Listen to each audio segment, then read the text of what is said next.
আমি ততবার দেখছি এই ভিডিওটা। যারা রাজনীতি করেন, যারা করতেছেন, পুরানো ঐতিহ্য জানেন না, এই ভিডিওটা দেখার পরে আপনার মগজ একদম পরিষ্কার হয়ে যাবে। আমি 10বার দেখছি, দেখার পরে আপনাদের মাঝে শেয়ার করছি। আপনারাও দেখেন, যদি ভালো লাগে শেয়ার করে দিবেন, অন্যকে দেখার সুযোগ করে দিবেন। ভিডিওটা একটু লম্বা। ধন্যবাদ সবাই। সত্য কথা বলছিল। আজকে 43 বছর আমি জার্মানিতে, এখন আমার বাংলাদেশের পাসপোর্ট, এবং এর মধ্যে আমি কম বেশি প্রায় $7 লক্ষ মতো বাংলাদেশে আমি পাঠাইছি। তার অধিকাংশই দেশ সেবায় দান করেছি, নিজের জন্য করি নাই, কারণ আমি জানি আমি খালি হাতেই দুনিয়ার থেকে চলে যাব। আর এই জার্মানিতে এই সোশ্যাল ডেমোক্রেটিক পার্টি গঠন করি 1987 সনে। তখন জার্মানের নেতা রুডolf শার্পিং এবং চ্যান্সেলর ক্যান্ডিডেট, যেটা আমরা প্রধানমন্ত্রী বলি, তার আমন্ত্রণে আমি তার সাথে সাক্ষাৎ করি। 99 সনে জার্মানের প্রেসিডেন্ট জনাব জোহানেস রাও, তার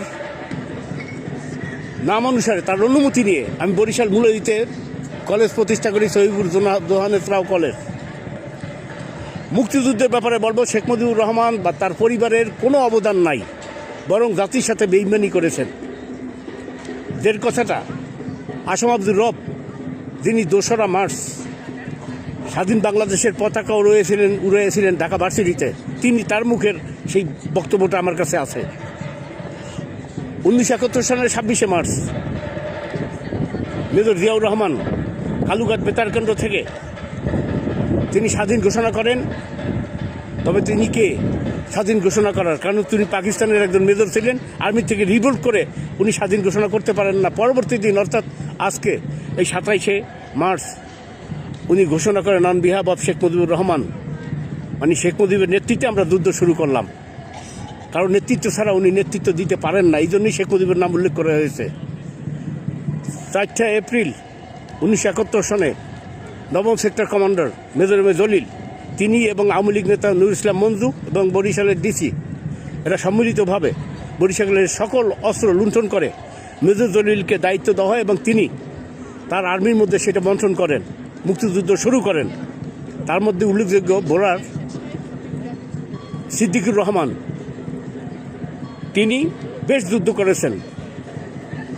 মেজর জলিল, তিনি যে যুদ্ধ করেছেন তার 3টা সেক্টরে সে যুদ্ধ করে নাই, অথচ মেজর জলিল খেতাব পায়নি।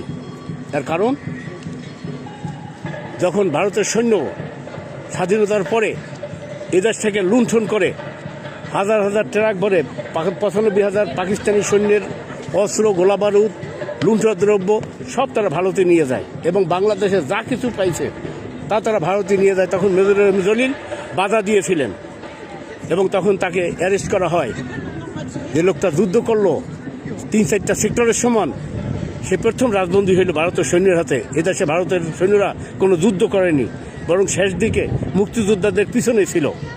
পাকিস্তান 24 বছরে যা না ক্ষতি করেছে আমার দেশের, ভারত 7 দিনে আমার দেশ থেকে তা সবই নিয়ে গেছে। এই জন্যই শেখ মুজিব বলে যে পাকিস্তানিরা সব নিয়ে গেল, রাইখা গেল চোর, অর্থাৎ আওয়ামী লীগই চোরের দল ছিল। যে কারণে 1974 সনে যখন দুর্ভিক্ষ হয়, তখন 7 লক্ষের মতো লোক মারা যায়।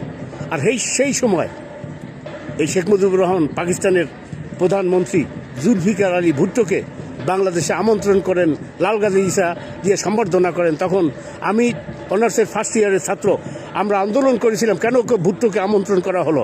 এর অর্থ এই, শেখ মুজিব পাকিস্তানির সে জেলে ছিলেন না, জামাই আদরে ছিলেন, যেটাই তার প্রমাণ। অন্যদিকে শেখ মুজিব স্বেচ্ছায় কারাবন্দী হওয়ার পর এই শেখ হাসিনা এবং তার মা, তার ভাই সবাই 1500 টাকা ভাতা পেত, এবং 7 মাস ভাতা খাওয়ার পরে তারা ইন্ডিয়া পালাইয়া যায়। তারা কিন্তু যুদ্ধ করেনি। ইন্ডিয়া যাওয়ার পরে তারা লন্ডন চলে যায় ওখান থেকে। কাজে যারা কোনো যুদ্ধই করেনি, তারা আবার মুক্তিযুদ্ধের বাপ মা সাজে। এই জাতিটা মিথ্যার উপরই চলতেছে।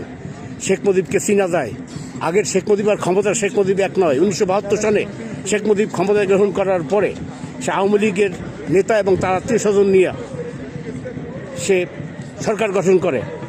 72 সনে কামাল হোসেন তিনি সংবিধান লেখেন। আরে শেখ মুজিব তো 72 সনে কেউ না, সে পাকিস্তানের এমপি, সে তো ক্ষমতা গ্রহণ করতে পারে না, সে সংবিধানও লিখতে পারে না। দুর্ভাগ্য জাতির।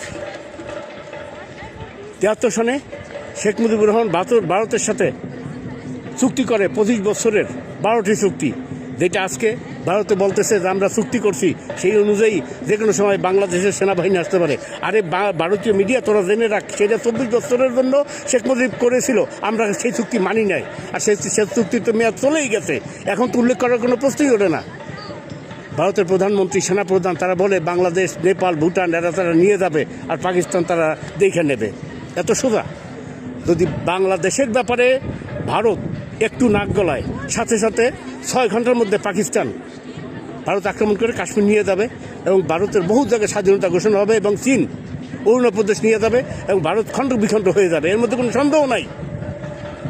এত ছোট দেখলে হবে না। নরেন্দ্র মোদী, আজকে যুদ্ধে তুমি এবং ইসরায়েল এবং আমেরিকা তোমরা চেষ্টা করছো, কিন্তু পারো নাই, হেরে যাচ্ছে। আর তোমার দেশেও খণ্ড খণ্ড হয়ে যাবে যদি আমরা একটু নাক গলাই না। এই ইন্ডিয়া খণ্ড খণ্ড হয়ে যাবে, এর মধ্যে কোনো সন্দেহ নাই। শেখ মুজিব ক্ষমতা গ্রহণ করার পরে প্রায় 26,000 মুক্তিযোদ্ধা জাসদ কর্মীকে হত্যা করে রক্ষী বাহিনী গিয়া। এই রক্ষী বাহিনীর হোতা ছিল তোফায়েল আহমেদ। আমি আমার কথা বলছি, আমি 75 সনে জাসদের পোস্টটা নিয়ে মূল্য দিয়ে আসি, 16 মূল্যদি লঞ্চে, তখন রক্ষী বাহিনী কমান্ডার সে আমাকে গ্রেপ্তার করে। ভাগ্য ভালো যে আমি পালায় দিতে সক্ষম হয়েছি, না হলে তো আমাকে মেরে ফেলতো। এই লোকটা আজকে আমি এই 43 বছর কমপক্ষে $7 লক্ষ বেশি কম আমি বাংলাদেশে পাঠাইছি, যার অধিকাংশ দেশ সেবায় দান করেছি। এখনও বাংলাদেশের পাসপোর্ট, জার্মানি পাসপোর্ট গ্রহণ করিনি। দেশকে আমি কতটুকু ভালোবাসি। অন্যদিকে আমি বলবো, মূলদী থানার বেস কমান্ডার আনোয়ার হোসেন বীর প্রতীক, তার আপন ছোটো ভাই আলী আশরাফ, সে মূলদী থানা জাসদের সেক্রেটারি ছিল, তাকে রক্ষী বাহিনী হত্যা করে। মূলদী থানার বেস কমান্ডার আব্দুল কুদ্দুস মোল্লা, সে আমার সম্পর্কে ফুফতো ভাই, এবং আনোয়ার হোসেন আমার ছোটো খালু। এই কুদ্দুস মোল্লার আপন ভাই আবুল মোল্লা, তাকেও কিন্তু রক্ষী বাহিনী হত্যা করে। এইভাবে 26,000 মুক্তিযোদ্ধাকে হত্যা করেছিল শেখ মুজিব ক্ষমতায় থাকার জন্য। আমরা ভোট দিয়েছিলাম শেখ মুজিবকে একতন্ত্র করার জন্য না, বাকশাল প্রতিষ্ঠা করার জন্য না, দিয়েছিলাম নাগরিক অধিকার। কিন্তু সেটা সে যখন ক্ষমতায় যায়, তখন দেশকে মানুষকে মানুষ মনে করে নাই। মৌলানা ভাসানীর উন্নত লোক কারাবন্দি করে রাখছে, সে বাইরে যেতে পারতো না। মেজর জলিল প্রথম রাজবন্দী, তাকে কিছু চুক্তি দিয়া মুক্ত করেছে। এটাই বাংলাদেশের ইতিহাস। জিয়াউর রহমান এবং মেজর জলিল দুইজনেই আমার খুব কাছে ছিল, আমাকে খুব স্নেহ করতো। আমি কিন্তু মিথ্যে কথা বলছি না। 1978 সনে বিএনপি যখন গঠন করে জিয়াউর রহমান, আমি তখন যোগদান করি। আমি কেন্দ্রীয় বিএনপির একজন সদস্য। আমি 80 সালে দেশ ত্যাগ করি। কেন দেশ ত্যাগ করেছিলাম? একটা কেন্দ্রীয় সদস্য হয়ে, সেটা পরবর্তীতে আমি বলবো। কাজেই আমি বলবো, তারেক রহমান, আপনি যা করতেছেন, আপনি একটা কথা মনে রাখবেন যে আপনার মন্ত্রী পরিষদের অধিকাংশ সদস্য কোনো যোগ্যতাই নাই। এ পরিবর্তন করুন। এবং আলতাফ হোসেন চৌধুরী, যে দীর্ঘ 1 বছর সে জেল খাটলো বিএনপি করার কারণে, তাকে বাংলাদেশের প্রেসিডেন্ট বানান, উপকার হবে। আর যদি না করেন, একদিন আফসোস করবেন। এবার যদি আর কোনো সংগ্রাম হয় বাংলাদেশে, তাহলে দেখবেন যে অনেক আওয়ামী লীগ বিএনপি নেতাকে ওরাই হত্যা করবে, যারা সংগ্রাম করবে, যারা নামবে, তার বাড়িঘর লুণ্ঠন করবে। যা হয় না বাংলাদেশের ইতিহাস। আর বাংলাদেশ জাহান্নামে গেলে ইন্ডিয়ার কিছু আসে যায় না। আমি একটা কথা বলবো দেশবাসীকে, দেশকে ভালোবাসুন, ধর্মকে ভালোবাসুন। ধর্মের বিরুদ্ধে কিছু নয়। ইসলাম একমাত্র সত্য ধর্ম, একমাত্র খাঁটি ধর্ম। আল্লাহ আমাদের জাতিকে হেদায়েত দান করুক, বুঝার মতো তৌফিক দেখ। আমার বক্তব্য ভুল হইলে ক্ষমা করবেন। আমি যা বলছি সম্পূর্ণ সত্য, এর মধ্যে কোনো মিথ্যা নাই। কিছুদিন আগে আমি উমরা হজ করে জার্মানিতে আসছি। আল্লাহ ভালো রাখুক। আসসালামু আলাইকুম ওয়া রাহমাতুল্লাহি ওয়া বারাকাতুহু।